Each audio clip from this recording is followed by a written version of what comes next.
వృషభ రాశి ద్వాదశ రాశుల్లో అతి ముఖ్యమైనటువంటి రాశి. ఎందుకు అతి ముఖ్యం అంటే లోక కళ్యాణార్థం కోసం ప్రజలందరూ బాగుండాలి, మన వాళ్ళంతా బాగుండాలి అనే రాశులు ఎంతమంది ఉన్నారండి అట్లాగా. కానీ వృషభ రాశి వారు అలా ఉంటారండి.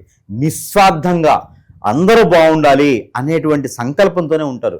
వీరికి ఏదో చేయాలి, ఎప్పుడు కూడా ఎదుటి వారికి ఏదో చేయాలి అని కుతూహలంగా ఉండేటువంటి రాశి ఉందంటే కనుక వృషభ రాశి. అలాంటి రాశి వారికి చేసేటువంటి ప్రతి పని కూడా ముందుకు వెళ్ళడానికి, ఇండస్ట్రీలు కావచ్చు, మీరు అనుకున్న స్కూల్స్, అనాశ్రమాలు కావచ్చు, లేదా ఇంకేదైనా వనరులు కావచ్చు, ఇంకేదైనా మీరు సృష్టించేది కావచ్చు, అన్నిట్లో ముందుకు వెళ్ళాలని ఒక ఆలోచన ఉంది చూసారా. చాలా గొప్ప విషయం అది. అలాంటి ఆలోచన ఎంతమందికి వస్తుందండి? తప్పులేదు. ఎదుటివారు బాగుండాలనే ఆలోచన చాలా గొప్పది. కానీ ఆ ఆలోచనతో నీ మీద దండెత్తేటి వాళ్ళు కూడా చాలా ఎక్కువ మంది ఉంటారు. చెడు క్రియలు చేయించే వాళ్ళు కూడా చాలా ఎక్కువ మంది ఉంటారు. పరిహారాలు చెప్తాం, ఆ పరిహారాలు కేవలం ఉపశమనం మాత్రమే. ప్రయత్నం చేయండి. అది ఏంటంటే ధనధాన్య అభివృద్ధి అవ్వాలన్నా, చేసే పని ముందుకు వెళ్ళాలన్నా, ఏ పని చేస్తున్నా కూడా ఆక్కొని ఉండాలి. ఎవరు ఎలాంటి అడ్డంగాలు పెట్టిన విఘ్నాలు రాకూడదు అనుకుంటే కనుక ఎప్పుడైనా ఒక్కసారి మీరు వినాయక స్వామి వారికి గరికా బెల్లం పెట్టి అభిషేకం చేసి పొట్టు వస్త్రాలు సమర్పించి పేదవారికి ఒక 6గురికైనా సరే భోజనాలు పెట్టండి.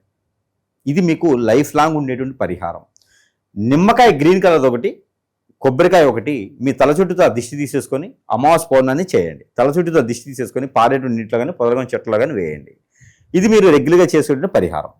దీని ద్వారా కూడా అనుకున్న పనులు ముందుకెళ్ళట్లేదు, అసలు ఏం చేసినా ముందుకెళ్ళట్లేదు అనే ఒక అవనమ్మకం మీకు ఉంది.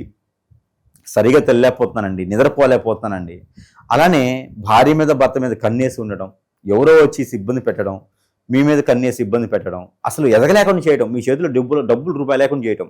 అందరేమో గురువులు రాసులు బాగున్నాయని చెప్తున్నారు, నాకేమో ఈ దరిద్రం పట్టింది, ఇట్లా ఉంది అని చెప్పుకుంటే మీరందరూ ఏ పని చేసినా ముందుకు వెళ్ళలేకపోవటం, అసలు ఒంటరిగా అయిపోవటం, నెగిటివ్ థాట్స్ రావటం, ఇలాంటివి ఏమైనా అనిపిస్తే కనుక అది జాతకం కాదండి, దశాందశలు కావండి, మీ గోచారం కాదు.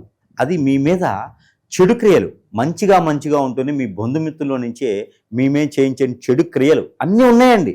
ప్రతి ఒక్క చెడు క్రియ చేసేదానికి విధానం ఉంది, చేసే గురువులు ఉన్నారు. కాబట్టి అలాంటి చెడు క్రియలు జరిగితే కనుక చిన్న పరిహారాలు ఉపశమనం చేసుకుంటూ ఖచ్చితంగా సంపాదిస్తే ఆ చెడు క్రియలు పోయేలాగైతే మాత్రం ప్రయత్నం అనేది ఖచ్చితంగా చేద్దాం.